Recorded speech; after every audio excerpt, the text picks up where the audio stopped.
Well, a good sign, I suppose, that Paul George was able to tweet, and he's obviously aware of the attention surrounding his injury. Thanks, everybody, for the love and support. I'll be okay and be back better than ever. Certainly hope so. The commissioner of the NBA was evidently watching the injury and released this statement, quote, "It was difficult to watch the injury that Paul George sustained tonight while representing his country. The thoughts and prayers of all of us at the NBA are with Paul and his family." And the NBA team most directly affected by George's injury also released a statement. Larry Bird had this to say, quote, "We are aware of the injury sustained by Paul George in Friday night's Team USA game in Las Vegas, and we're obviously greatly concerned. At this time, our thoughts and prayers are with Paul. We are still gathering details, and we'll have an updated statement Saturday," end quote. That from Pacers president Larry Bird.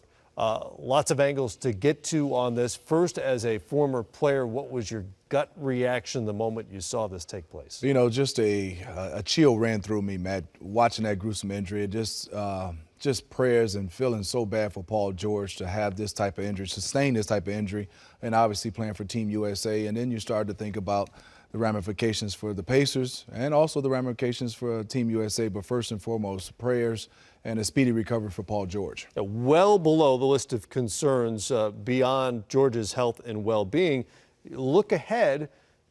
Future stars considering playing for their country, be it the United States or some other country, what consideration will they give to this injury in particular and the potential for their injuries? I think first for players, if your contract, is up that summer, or are you having contract, disputes with your team and is in limbo, I think that those type of players will definitely take a long look of playing for Team USA. I think organizations behind the scenes, I don't think a lot of them will come out.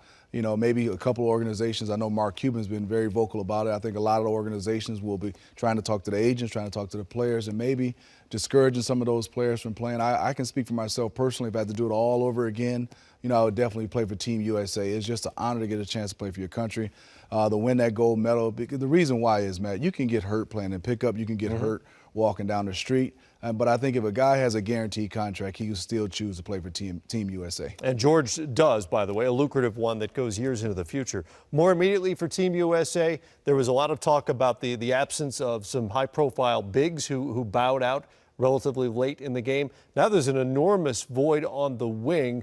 Paul George figured to fill the Andre Iguodala defensive wing stopper role. He likely would have been a starter on this team in Spain. How big a void does he leave? He is. He's one of those guys, a great two-way player. And defensively, he can guard multiple guys. And he not only individually, but team defensive-wise, he covers so much space, can block shots, and also score the basketball when needed. And also, he's another guy that can handle the basketball. So if you didn't want to keep that many point guards, you had a guy like James Harden at the 2, a Paul George at the 3 that can consume that point guard ability and also that responsibility. So I think for Team USA right now is finding that another wing guy. You start to look at that roster. Maybe have to be somebody like Kevin Durant to play a little bit more defense, James Harden. But they're surely going to miss a talent like Paul George for Team USA.